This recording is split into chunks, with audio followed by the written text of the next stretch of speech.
Hi, I'm Ed Socia, North American Insight Director at datacenterHawk. We here at datacenterHawk are going out to the market to help you make better decisions with your business. And today I have the honor and the privilege of sitting down with Atul Roy, the CEO of Hudson IX. We're sitting at 60 Hudson here in Manhattan. Atul, thanks so much for having us. Oh, thank you. Thank you for taking the time. Yeah, of course. Let's start with your background. Let's start with who is Atul? I know you're sort of splitting your time between Europe and North America, so give us the background. Sure. Thank you once again for the time. And I started like many in the world of telecom. Started as an engineer in different companies such as Lucent, became now Alcatel-Lucent, now Nokia. From there, I worked at mobile operators like Orange. Orange then evolved and became EE and was acquired by BT. I was head of strategy at BT Group in London. And then at that time, I also was very curious about startups. And at one point, I took the leap and did a startup of my own, which was then, after a couple of years, acquired by a Norwegian firm.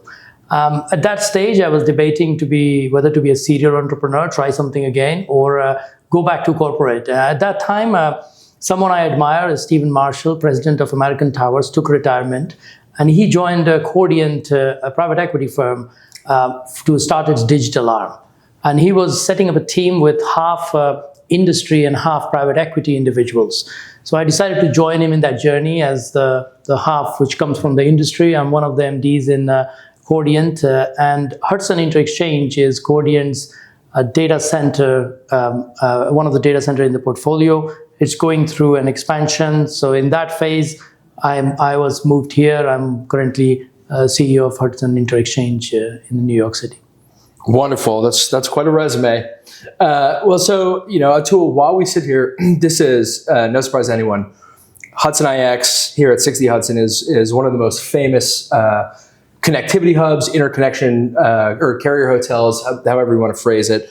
Can you give us sort of a brief overview of the history of this building and how it came to, or I guess how it rose to prominence as one of the most important carrier hotels in the United States? Yeah, sure. Carrier hotel, as you know, it's a place where a lot of carriers come. It's a bit of a snowball effect. When some carriers come, it attracts others. The more carriers are there, the more comes there because they can connect with each other with ease. Mm-hmm. So this used to be Western Union building in 1920s. That's where the connectivity starts. So you have a very long runway of carriers coming to this building. And today, this is the most connected building in this part of the United States. You have one Wilshire on the west side, you have 60 Hudson on the east side. To give some quantum reference, there are 300 plus carriers in this building. Wow. And normally, as you know, any building with 50 plus carriers are considered a dense carrier footprint. So we have quite a lot of carrier footprint in this building. And Hudson Interexchange is a business, just like any business. Business is a set of legal documents and buildings without its people. We have a phenomenal group of people. Every team member I have opportunity to work with, Arthur, Sim, Laura, Sanders, Robin, Pat, David, all amazing people. And I'll mention why that's important. It wasn't the case in traditional data center. Now a data center is a very customer experience business. Sure. And your team is a reflection of what the customer experience would be. So in Hudson Interexchange, we fortunately have the largest amount of space and power in this building. And we are expanding our data halls and customer base. And a lot of our customers are growing because of the customer service cycle we have. So it's a very exciting phase with a team of people I'm very proud to work with in a building which is highly connected. So I feel very fortunate to be in that position. Absolutely. So when we think about a more traditional data center, co-location or single tenant, however you want to think about it, we've seen the size of those requirements grow. Right? You think about 4 or 5 years ago, 20 to 32 megawatt data center was considered a fairly large data center. Now we're starting to hear, folks, the hyperscalers talking about multi-gig campuses. When we think about what's inside of these walls, I guess, and I'm sure that it's a sliding scale, what is the average, requirement size? Or maybe said differently, what What sort of requirements, what sort of size deployments are the average customers at Hudson IX? Yeah, it's a very, very interesting question. And that is also evolves with time. Right. So we go back in time 5 years or so, and then you have a rack density of 5 kW or less. Sure. Now the rack density is increasing. It's not at a level of a running hard training AI level, but it is way more than 5. It's more than 10. When the new data hall which we're building 2 data halls of 1 megawatt each. We are designing certain proportion to handle 40 to 50 kW per rack. Wow. Because we have demand. That is not based on assumption. We have actual customer demand. So we are building it that way. And it's important to get this equation right, because if you make the whole thing very dense rack capable, you have to cool it that way. That's right. But then if you don't use it, you put too much capex out. Yeah. And that's not efficient for the business and for the customers.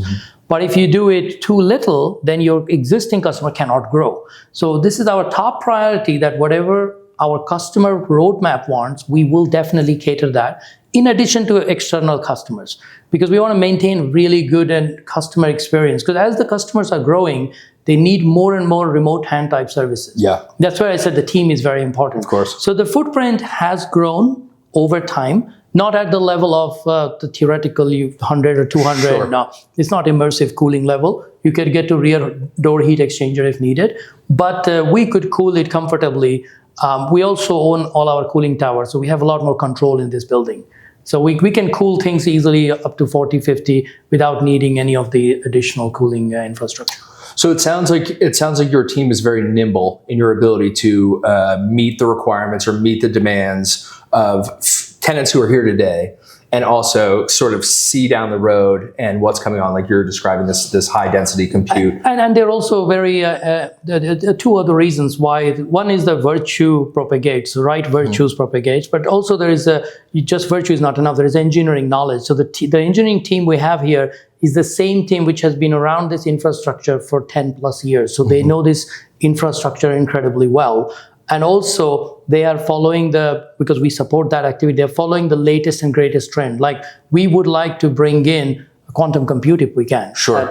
So when we think about the growing requirements across the country, one of the more significant headwinds in our industry is the ability to access power, whether that's bringing power to your building, whether that's if you're in an area that has a generation issue versus a transmission distribution issue. We think when we hear about power constraints, we think about Northern Virginia, we think about Santa Clara. Are the power constraints something that you and your team are experiencing here, or do you feel that you're well positioned to be able to grow for the foreseeable future with any customer requirements that may decide to deploy here? Yeah, it's a very interesting question. So I completely agree with the observation you made, that we have power issues, both sometimes generation, sometimes transmission level. From our point of view, because Cordiant is a specialist investor, we are very careful in how we source the assets. So it's not affecting us right now. So for example, we have the largest power, 15 megawatt, we can go up to 21 megawatts in this building. So that's ample. For New York City, we are the largest holding. But it is affecting in general because of a couple of reasons. So we have one reason is rack density slightly increasing. What people often think that rack density will only hit the business if it's too hot. Going from 5 to 20 is a 4 times increase in power density. So that requires the power infrastructure if they want to do business in that domain. Now, the post-COVID, everything was impossible to get, very expensive. Sure. Things have come down quite a bit, but likes of transformers, medium voltage substation are still very hard to get to. So there is a delay. We are not affected that much because we source power. We have other 8 data centers. We are very, very mindful of the power dynamics, but we have seen people getting affected. And those who do not have power are in a very weak economic cycle. If they have a leased property, the property lease will continue to grow, and they would not be able to increase revenue because they run out of power. Data center is a power and space business. Sure. You either run out of space or run out of power. One other observation I'll make is the commercial real estate, like in New York or any city. On paper, it looks like a great opportunity for data center because commercial real estate is empty. Of course. A lot of space. But not every commercial building is a viable data center because it needs to support floor loading. It needs to have space for coolings, generators, and all of that. Power usage effectiveness of how effective the power is needs to make sense. What we have found that majority of commercial buildings are not by default designed for data centers. Of and course. that in a way help the demand supply curves as well from where we are operating. So when you think about, when we talk about this high performance compute or increased rack densities, this is an older, beautiful building.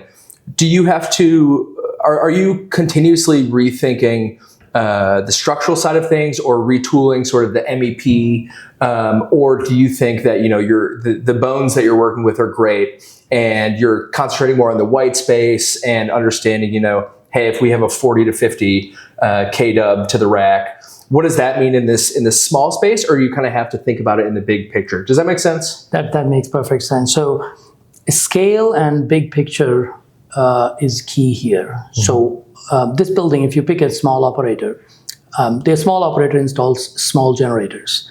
Small generators are less PUE efficient, and you have to put them inside the building somewhere. Of course. What we have done, credit to the engineering team, what we have done is because we have larger footprint to handle in terms of power, we went lean efficient in every manner. That gives us the PUE of 1.43, which is very low for a building like this. Yeah. Others PUE will 1.6. To get there, just to give example of how far we had to go, to get there, we had to put generators all on one floor at the top of the building, which is the smaller space. These generators are 65,000 pounds each, and they are on 23rd floor. We had to cut the 24th floor roof and lower them with a crane to get there. So let these combination of a lot of these initiatives get to 1.43 PUE, but without that, the PUE will be north of 1.6. So you're right, it will be very hard to be efficient in a normally buildings like this in a setup which is not thought through from ground up. Wow, it makes me think of the old cartoons when they would have a crane, they'd be putting a grand piano up on the top floor and hoisting it up, and everyone's just hoping it didn't fall. That's wonderful. I appreciate that very much. So Atul, you are a man who wears many hats. Is it okay if we talk about the capital side? Yeah. No. So why don't you share a little bit about your other role on the capital side? And I've got a couple questions about sort of the cost of capital and things like that. So could you fill us in a little bit there? Yeah, of course. So we, at the Cordiant, the Cordiant is the private equity firm, we are what's also called permanent capital. We are listed in London Stock Exchange. Mm-hmm. That gives us an advantage of not thinking in 3, 5, 7-year terms. So when we acquire a business, we look at a business as a perpetuity, as like what we can do from it. And that gives us a broader horizon. Teams are motivated to achieve bigger, broader goals. And we invest in all the three things: tower, data centers, and fibers. Okay. And that's only the area we stick to our circle of competence. We don't go beyond that. And in that also, we have further segmented. Like in data centers, we focus more on edge, interconnect, colo, where we don't go in very high up in the software layer. Not that we would not go, but those will be an add-on, an expansion to a core platform rather than themselves being a core platform. So that's and so far we have beaten our hurdle rate by a big margin.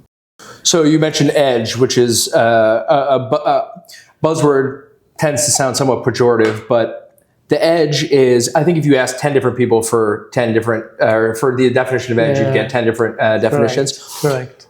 When I think of the next sort of iteration of what the edge looks like, it's when we will see the shift from the machine learning, large language modeling piece of the AI to the inference AI, and I don't know what that looks like, if it's a hub and spoke model or however they're going to get that data closer to the end user. Is this something that your capital firm is thinking about? Is what that advancement of sort of more maybe smaller module data centers, or I guess what is the edge to you? What do you think the edge looks like today, 5 years out, 10 years out? Yeah, that's a very good point. Edge is in a way is a relative thing. Yeah. For Sure. someone, edge is this point, somebody else edge is that Yeah. one. Our thesis of edge is, first of all, any such demarcation or differentiation need to make both an end user sense and a commercial sense. Mm-hmm. If it's not commercial sense, you would not have expansion there. If it doesn't have an end user use case, then even if it makes commercial sense, there is no growth. Right. So both needs to make sense. For us, edge is a point where we need to extend to fulfill either a new use case or a new commercial sense. So let's take this building. Now, as a carrier hotel, this building should cater to all the carriers connecting to each other, or likes of Netflix, Akamai, who want to move traffic around. Sure. But there are a lot of other people who are here who in a sort of a normal basis should not need to be here. So for example, let's say we want to browse internet through a normal ISP. An ISP does not necessarily need to be here, but why they are here is because the cost of moving data. This is something which is often massively underestimated. So when we move data, like this recording is in 60 Hz, you'll shift this from here to somewhere. Sure. But you and I will not bear the cost because it's part of the internet, which is a flat cost. So the cost of moving data is very high. You can check the ingress and egress from any of the hyperscalers. So to reduce that cost of moving data, people want to offload that data to the nearest handshake point. So let's say you want to offload it to somebody who is on AT&T. That get offloaded in this building. So the cost of this ISP gets stopped here. So that data cost of moving is pushing one of the use cases, which is pushing things to the edge. It's not so obvious because it's not all the buzzword latency side, but it's a cost economics. And then you have some latency aspect. And latency aspect, I will talk about more use case. This was a commercial example. Of course. On use case side, let's say when we do a Google map, we go out and we walk, and Google Map has full capability to show us a live map in actual 3D. So we will see what we see from our eyes, much easier to navigate. That is not fully rolled out. You can switch it on, but it's not by default rolled out because it needs faster processing and a better latency. And that infrastructure is not there. And since Google Map is free, they can't start to push for it. Sure. But there is one use case I will say which will commercialize it is video games. So gaming currently is a console-driven. Console sits next to the TV, but managing a hardware console is expensive. You have to manage the life cycle of it, support backward compatibility, and so on. If you move that processing to the cloud and that becomes a bunch basic machine, then it is much easier because you can upgrade things on the cloud. The problem is, unlike Netflix, where you can buffer the top 10 series and just ship the saved amount, in game, every gamer on a 4K screen is watching a completely different video based on where they are moving in the game. So that requires that video to save that cost of moving that 4K video from long far away. You need to come closer. So that closer, we are not defining necessarily 5 kilometers or 100 kilometers, but it is moving closer. And that to us is our definition of edge. That's fantastic because, and you just highlighted this, but usually when folks talk about, the distance between 2 points, between A and B, it is that latency piece, and it is that how quickly do you need the data. So if you're cold storage, you're watching a video from your wedding 15, 20 years ago or something, you don't need it that fast. But if you're in a hospital or if you're trading, if you're on Wall Street and you're trading, you need that information very quickly. Same thing with gaming. I mean, I'm sure the gamers would be quite upset if their latency wasn't what they needed, and their avatar is shot. And their avatar is shot, exactly. But rarely, I think, do folks talk about the cost associated with that. So thank you very much for that. That's fascinating. Atul, what gets you excited about this space? And you can segment it if you'd like, but let's start with the data center side and the colo side, or just the requirement side. What gets you excited about the next 3 to 5 years? Yeah, so the one good thing with the colo side is that you are part of a journey of a number of customers, and these customers are quite diverse. You have customers from a technology firm to a healthcare firm to finance firm. Yep. And in past, if we go 5 or 7 or 10 years back, these customers' use case were not dramatically evolving. They were just moving to, let's say, Microsoft 365, and they're just doing. Right now, what's happening is that each of these different sort of segments are evolving. They are doing trials, they are evolving, some are adopting AI, some are just reducing how they crunch their data and shifting it around. So the exciting part of the data center is, and being close to the customer, is that you're part of multiple journeys like that. Yeah. And this is very fascinating because every journey is different, every journey has new challenges that they're trying to solve. And from our side, we can empower that. Sometimes they say, we're thinking to do it next year.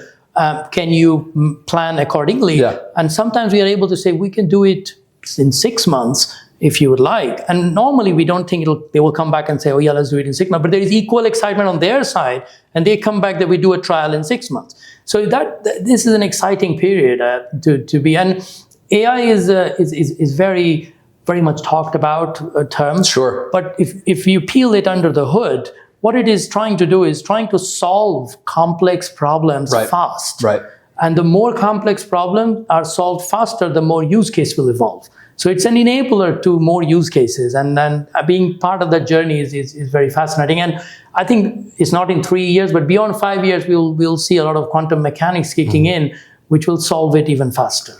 It's fascinating, exciting, and a bit scary, if I'm, if I'm being candid. How does the fiber story play into that? Because, some folks talk about, and we mentioned it before, one of the largest headwinds, one of the biggest cruxes to get through as an industry is the use of power, the availability of power, the sustainability or the cleanliness of that power.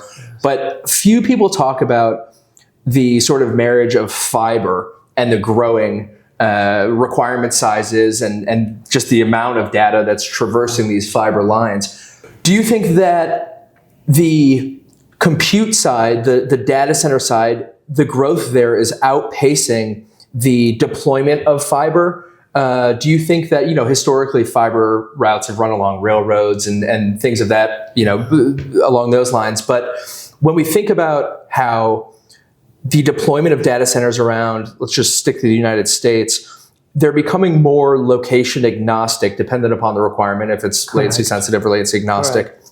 So when I talk to folks and they say, hey, we just, Ed, we just need a path to power, and we need to be, when they're doing site selection, and we need to be within 60 miles of an airport. The thing is, you also need fiber, and there could be the Zayo long haul networks and things like that. But do you think that one piece of that is outpacing the other, or do you think that they're moving in unison and it's all rainbows and unicorns? I think your observation about people not thinking it in unison is absolutely right. They assume it to be a lower barrier to cross than getting power. Yeah, right. So that's the thesis that, okay, we can somehow figure out the fiber. Equally, the fiber has the two aspects in my views. One is, and it applies in most of the geographies, there are often underutilized fiber or ducts or so there are underutilized infrastructure there as well. But then there is also elements which grows faster than fiber. So the building, like this building in terms of connectivity have thousands of fiber and hundreds coming in from subsea cable. So that's the sort of a volume. One advantage with fiber is one fiber link, when it is deployed, always gives a much bigger buffer of growth in that link. So you always start with a bit more headroom than you would do in a data center or other location. That is why it probably doesn't get highlighted. Sure. But some regions where people are building 300 megawatt data centers, there I feel there will be elements of bottlenecks there. In fact, there are some business propositions coming up to our desk, which is anticipating that bottleneck, and they're trying to solve it. So I think it is definitely true in pockets of United States. Yes. So Atul, you play a role in the fiber side, the tower side, and the data center side. When you think about all three of those, are you equally optimistic about sort of all of those verticals in this industry moving forward for the next, let's say the better part of a decade? Yeah, so one of the reasons, Ed, we chose these three verticals is because they have an element of impact on each other. Everything we do, every app we touch on our mobile phone goes to a data center with no exception, but it goes through a tower. So you could see but from tower, it only gets to a data center through a fiber. So this is an ecosystem which is very much connected to each other. So that's why now the financial characteristics differs. In tower, the growth can be only to a point because there are a certain amount of towers already in the region. Data center can grow a lot more because data center is used by many verticals at the same time. Similarly, fiber, we buy fiber, which are backbone fiber, very critical to the infrastructure, carry a lot of traffic, so it will grow. So the financial characteristic will be different, and that is reflected in the price we pay. But we definitely have a lot more growth runway in the data center side, maybe followed by fiber side, then tower, because tower is already, there is plenty coverage there. But there will be some densification as we go into 5G because of the new use cases. But there's a huge element of interconnectivity between all three of these. And what use case will evolve will use very likely more than one of these at the same time. So I think it's an exciting time ahead on all three. Well, Atul, you're a very busy man. The stars aligned, getting us both here. You were here from London. I'm here from Denver. Thank you so much, truly. This is a wonderful conversation. We're very grateful for you for sitting down and sharing your insights, and we're excited to see where you take things next. No, thank you to you, Ed, for taking the time and for this lovely discussion. It's been a very interesting time spent together. Thank you. Wonderful. Again, I'm Ed Socia with datacenterHawk, www.datacenterHawk.com. We'll see you on the next one.